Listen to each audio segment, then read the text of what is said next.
وبركاته.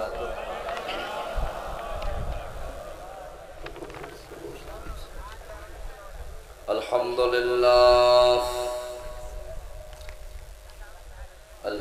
لله نحمده ونستعينه ونستغفره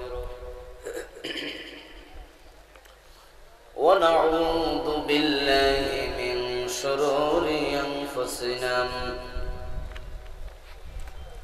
ومن سيئات أعمالنا. من يهد الله فلا مضل له ومن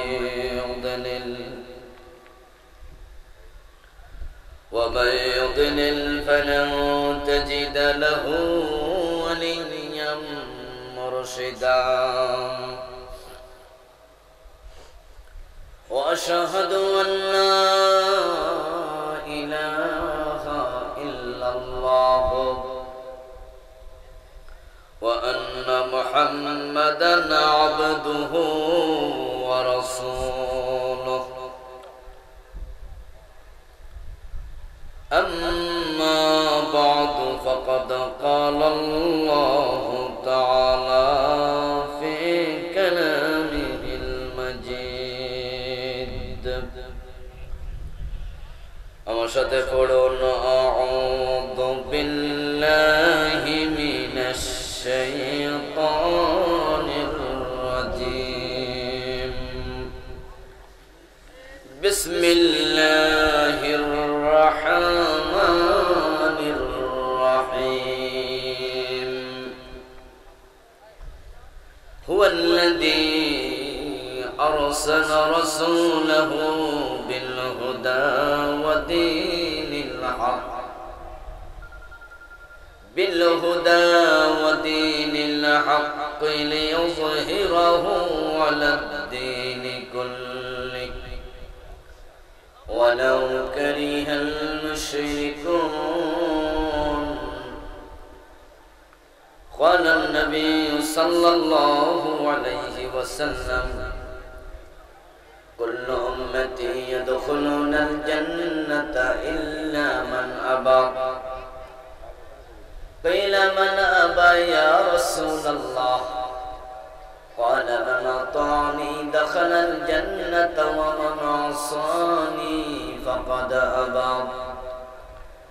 أو كما قال النبي عليه الصلاة والسلام.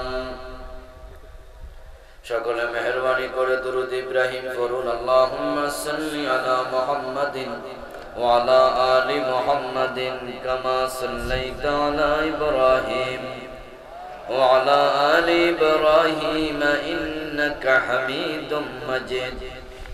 اللهم بارك على محمد وعلى آل محمد كما باركت على إبراهيم وعلى آل إبراهيم إنك حميد مجيد.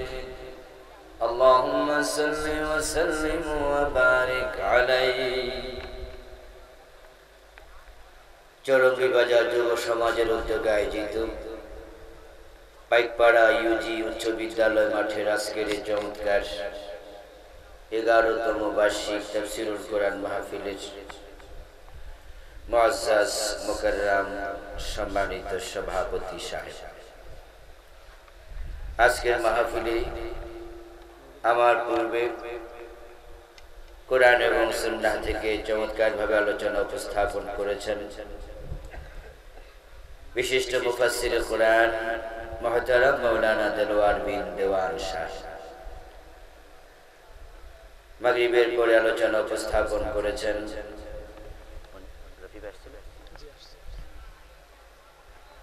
প্রখ্যাত ইসলামী চিন্তাবিদ নন্দিত মুফাসসির, যিনি দেখতেও সুন্দর, আলোচনা সুন্দর, আমারও প্রিয় মানুষ মুহতারাম মাওলানা মুফতি রাফি বিন মুনির সাহেব।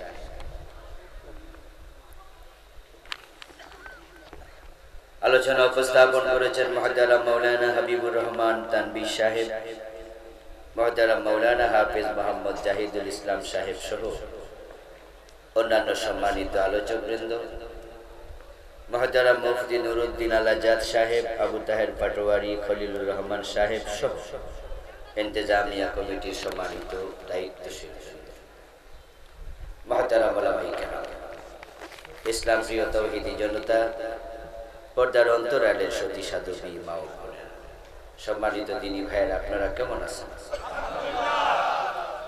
মাশাআল্লাহ, আলহামদুলিল্লাহ, আমিও ভালো আছি। আল্লাহ তাআলা আমাদের সকলকে ভালো রাখুন, সুস্থ রাখুন, যতদিন বাঁচিয়ে রাখবেন আল্লাহ আমাদের ঈমানের সাথে রাখুন, আমিন। আল্লাহ তাআলার পবিত্র জাতের লাখো কোটি শুকরিয়া জ্ঞাপন করছি যে মহান মনিব অত্যন্ত মেহেরবানি করে কোরআনের আহ্বানে, কোরআনের ময়দানে আমাদের সকলকে উপস্থিত হওয়ার তৌফিক দিলেন, যিনি আমাদেরকে মেহেরবানি করে সুস্থ রাখলেন, কোরআনের কথা বলার মতো, শোনার মতো কোরআনমুখী হৃদয় দিলেন। এত সব নিয়ামতে যে মহান মনিব আমাদেরকে ধন্য করলেন, আমরা আলোচনা শুরুতে মন প্রাণ উজাড় করে অন্তরের সব রকম শ্রদ্ধা এবং ভালোবাসা দিয়ে আমাদের মনিব আল্লাহ তাআলাকে শুকরিয়া জানাই, কৃতজ্ঞতা জানাই। সবাই মিলে জোরে জোরে একবার কালিমাতুশ শুকর পড়ি, আলহামদুলিল্লাহ। দুরূদ ও সালাম বিশ্ব নবী সাইয়্যিদুল মুরসালিন, ইমামুনা কুদওয়াতুনা হাবিবুনা উসওয়াতুনা সানাদুনা তাবিবু কুলুবিনা মুহাম্মাদুর রাসূলুল্লাহ সাল্লাল্লাহু আলাইহি ওয়াসাল্লামের উপর সাহাবায়ে কেরাম ও শুহাদায়ে জামের আলা ইল্লিকিন আল্লাহ তাআলার কাছে কামনা করছি, বলুন আমিন। সম্মানিত দিনী ভাইয়েরা, আমি আপনাদের সম্মুখে পবিত্র কোরআন মাজিদ থেকে সূরাতুস সফ এর 9 নম্বর আয়াতে কারিমা তিলাওয়াত করেছি। বিশ্ব নবীর পবিত্র মুখ অনুসৃত একখানা ছোট্ট হাদিসে নববী পাঠ করেছি। আল্লাহ তাআলা তৌফিক দান করলে এখান থেকে কিছু কথা বলবো ইনশাআল্লাহ। আল্লাহ তাআলা সূরাতুস সফের 9 নম্বর আয়াতে প্রিয় নবী মুহাম্মদুর রাসূলুল্লাহ সাল্লাল্লাহু আলাইহি ওয়াসাল্লামকে পৃথিবীতে কেন পাঠিয়েছেন, কি ছিল নবীর জীবনের লক্ষ্য উদ্দেশ্য, সে প্রসঙ্গে কথা বলেছেন। প্রিয় নবীর জীবনের লক্ষ্য কি ছিল আমাদেরও জানা দরকার আছে কিনা? জানতেই হবে, কারণ নবীকে অনুসরণ করা আমাদের জন্য নফল না ফরজ? ফরজে কিফায়া না ফরজে আইন? তাহলে মানতে হলে জানতে হবে, মানা আগে না জানা আগে? আগে জানা পরে মানা। এজন্য কোরআনের প্রথম মেসেজ ছিল ইকরা। ইকরা মানে কি? কারণ না পড়লে তো জানা যায় না। জানার সাথে পড়ার সম্পর্ক আছে না নাই? সিরিয়াস। আগে জানো তারপরে মানো, না জেনে মানলে ঝামেলা আছে। অনেক সময় বোকা মানুষ, না জানা মানুষেরা উপকার করতে যাইয়াও না বুঝার কারণে ক্ষতি করে ফেলে। আপনি ডাক্তারের দোকানে চাকরি করেন অথবা ঔষধের ফার্মেসিতে আপনি চাকরি করেন,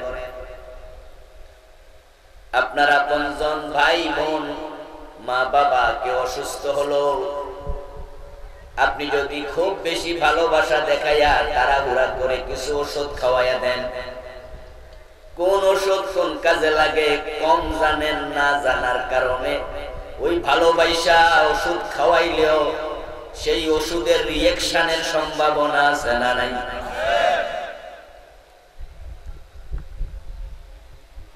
আমরা জানি আল্লাহর দ্বীনের মাঝে যত ইবাদত আল্লাহ দিয়েছেন আমাদের জন্য, ঈমানের পরে সবচেয়ে বড় ইবাদতের নাম হলো সালাত, নামাজ।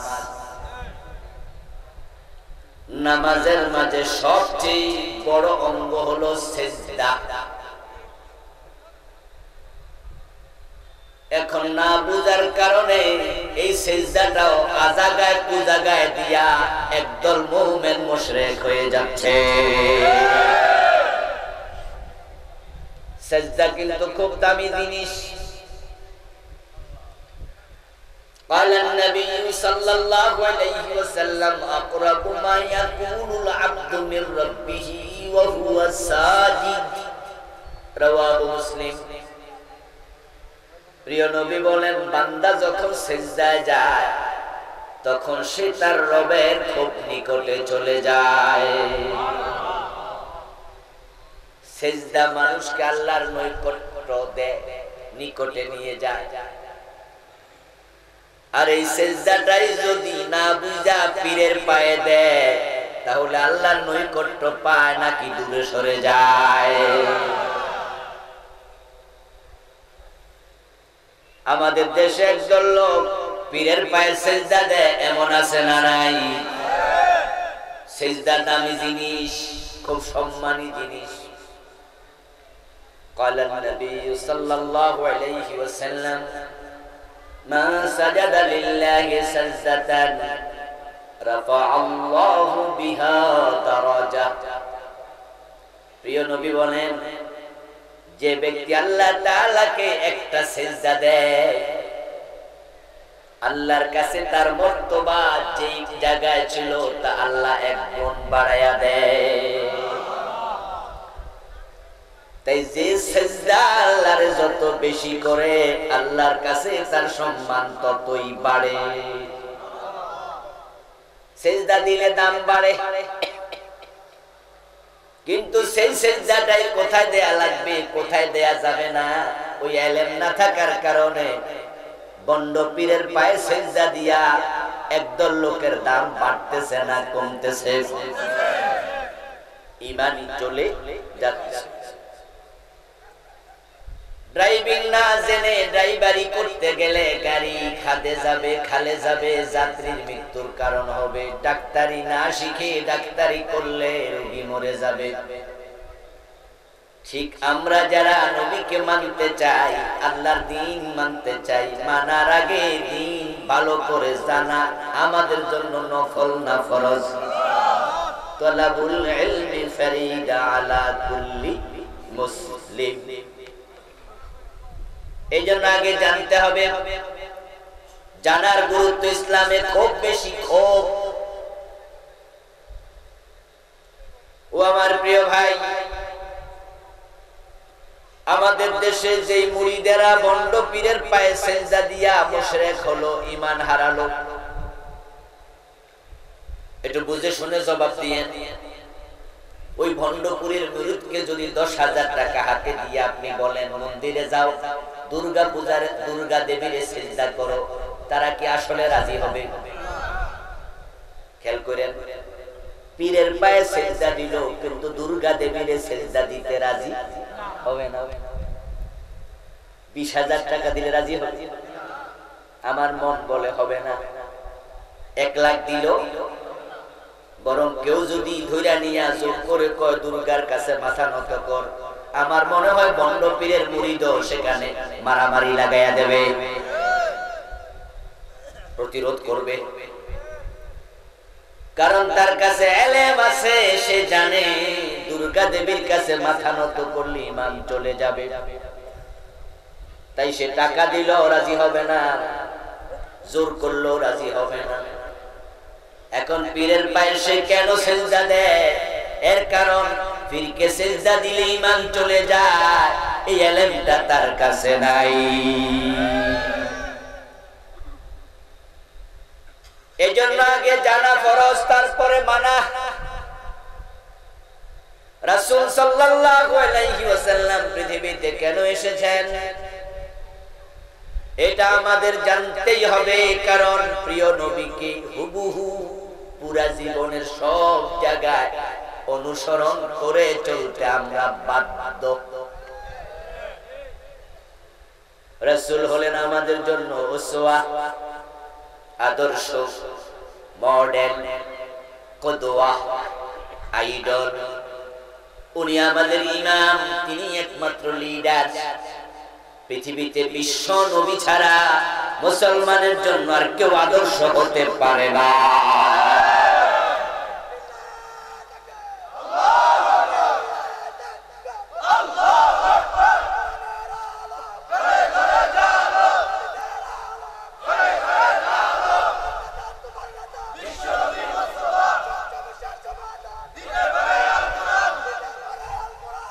আমার বন্ধু, আজকে ইলমের অভাবের কারণে মুসলমানের সন্তানরাই নবীকে জীবনের সব জায়গায় আদর্শ মানতে রাজি না। তারা ধর্মীয় জীবনে রাসূলকে আদর্শ মানে, রাজনৈতিক জীবনে রাসূলকে বাদ দিয়া অন্য নতুন লোক তালাশ করছে। এজন্য আপনাদের ফরিদগঞ্জ বাজারেও দেখবেন, বিভিন্ন জায়গায় দেখবেন সাইনবোর্ড আছে, ব্যানার আছে, ফেস্টুন আছে, পোস্টার আছে, অমুক আমার আদর্শ, অমুকের সৈনিক আছে নি? সে যখন মসজিদে যায় তখন সে পাক কোনটা আগে দেবে কোনটা পরে দেবে রাসূলের হাদিস তালাশ করে দেয়, ঠিক না? ডান পা দেও ঢুকতে, বের হতে কোন পা? নবীকে তালাশ করতেছে, উনার মডেল, উনার উসওয়া, উনার নামুজাজ, উনার নমুনা। সে যখন নামাজ শুরু করে তখন আল্লাহু আকবার বলে, নামাজ যখন শেষ করবে তখন সালাম বলে। লক্ষ্য করবেন তার ধর্মীয় জীবনে রাসূল ছাড়া কাউকে সে মানে না। যখন হজ করার জন্য যায় বাংলাদেশের মুসলমান পুরুষেরা ইহরামের কাপড় কি লাল পরে না সাদা পরে? হজে যাচ্ছে বিএনপি, আওয়ামী লীগ, জামাত ইসলাম, নেজাম ইসলাম দল করে না, কোন দল করে না, এমন লোক আছে না? নিরপেক্ষ সব চিন্তা মতবাদের লোক ডান পা দিয়ে ঢুকে মসজিদে, বাম পা দিয়ে বের হয়, ইহরামের কাপড় সাদা পরে, আল্লাহু আকবার বলে নামাজ শুরু করে। কিন্তু মসজিদ থেকে বের হইয়া যখন অর্থনৈতিক জীবন চালাতে যায় তখন রাসূলকে আর মডেল মানে না। কেউ লেনিনকে খোঁজে, কেউ কার্ল মার্কসকে খোঁজে। তখন সে হয়ে যায় সমাজতান্ত্রিক পুঁজিবাদী। রাজনৈতিক জীবনে সে তখন মহাত্মা গান্ধীকে খোঁজে, জর্জ ওয়াশিংটনকে খোঁজে, অমুক তমুককে নেতা মানে। কিন্তু না, আল্লাহ তাআলা কুরআন মাজিদে বলেছেন, আমার সাথে পড়ুন যারা পারেন, লাকাদ কানা লাকুম ফি রাসূলিল্লাহি উসওয়াতুন হাসানাহ। আওয়াজ দিয়ে পড়েন সুবহানাল্লাহ। আল্লাহর কোরআন মানার ব্যাপারে কারো কোনো দ্বিমত আছে?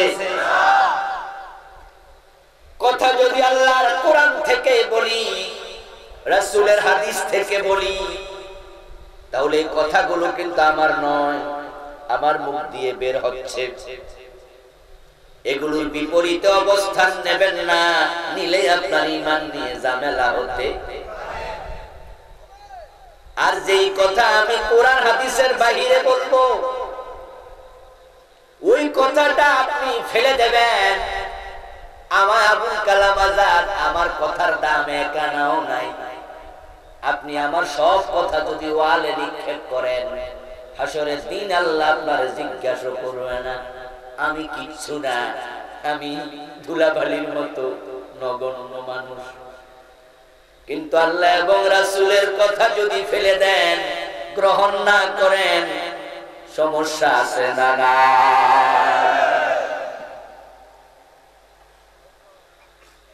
انظر ما قيل لا تنظر الى من قال, কে বলে তা দেখ দেখা দরকার নাই, কি বলে তা দেখা দরকার। যদি কোন নিগ্রো কালো হাবশি গোলামের মুখ দিয়াও কোরআন হাদিসের কথা বের হয়, আমরা তার কথা মানতে রাজি আছি। আর আমার নিজের বাবার মুখ দিয়াও যদি কোরআন হাদিসের খেলাফ কথা বের হয়, সেটা আমরা মানতে রাজি নাই।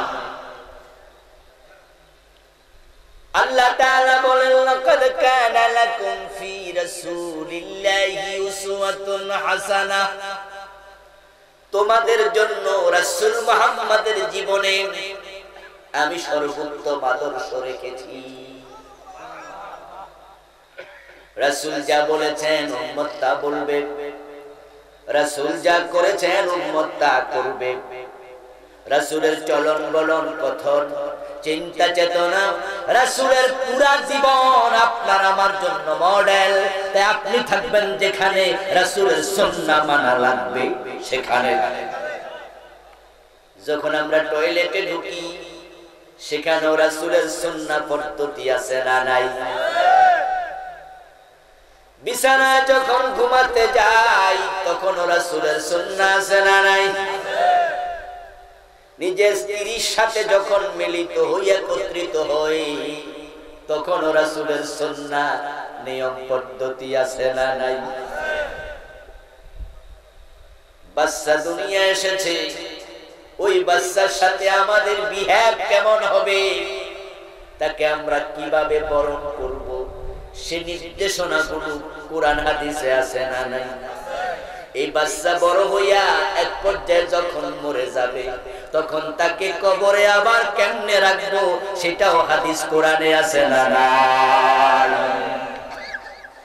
Islam is the complete code of life.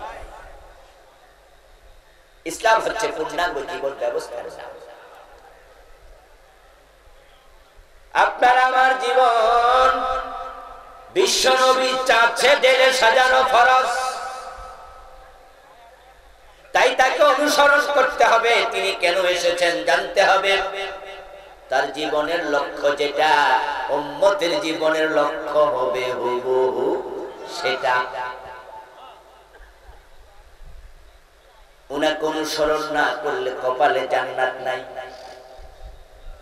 কোরআন মাজিদ আল্লাহ তাআলা বলেছেন, আমার সাথে পড়ুন যারা পারেন, কুলিন কুনতুম তুহিব্বুনাল্লাহ ফাত্তাবিউনি ইউহিব্বুকুমুল্লাহ। সুবহানাল্লাহ। হে নবী আপনি বলুন, তোমরা যদি আল্লাহকে ভালোবাসতে চাও, আল্লাহর ভালোবাসা পেতে চাও, ফাত্তাবিউনি, তাহলে আমি নবীকে অনুসরণ করো। ইউহিব্বুকুমুল্লাহ। এবার আল্লাহর ঘোষণা যে নবীকে অনুসরণ করবে আল্লাহ নিজে তাকে ভালোবাসতে শুরু করবেন। ওয়ায়াগফির লাকুম যুনুবাকুম, এবং আল্লাহ তাআলা যাকে ভালোবাসবেন তার জীবনের গুনাহগুলো আল্লাহ ক্ষমা করে দেবেন। মাইকওয়ালাকে একটু রাখেন, মাইকওয়ালা আসো একটু। আজকের প্যান্ডেলে আপনারা যারা আছেন আমল নামায় গুনাহ নাই এমন যারা একটু আছেন, একটু আমার হাত দেখায়েন, আমি দেখে আপনার চোখ জুড়াতে চাই। আমল নামায় গুনাহ নাই কার? একটু হাত তোলা দেন তো দয়া করে। একজনও নাই? হ্যাঁ, আমিও না, কেউ না। আমল নামায় কম বেশি গুনাহ আছে না নাই? এই গুনাহ নিয়ে মরলে বিপদ আছে না নাই? মহাবিপদ। আমাদের বাবা আদম মা হাওয়া অপরাধ করেছে মাত্র একটা। এই মাইকলা তুমি কই? আচ্ছা, দেখছেন কি গোফাল ফোরা। ও আজ আইসা ওর বিড়ি খাইতে গেছে অথবা চা খাইতে গেছে, মানে মাহফিলে নাই। এই যে বৈশাখ মাঘ না ওয়াজ শুনতে পারতো, ঠিক না? লাভে লাভ হইতো, ওয়াজও শুনতো। কিন্তু এগুলো এখন আস্তাগফিরুল্লাহ, এখন যদি মমতাজ বেগম গান গাইতো তাহলে হাত করে চাই মশা ঢুকলো টের পাইতে পারে। আমি এমনও দেখেছি যে মসজিদের ইনস্ট্রাকশন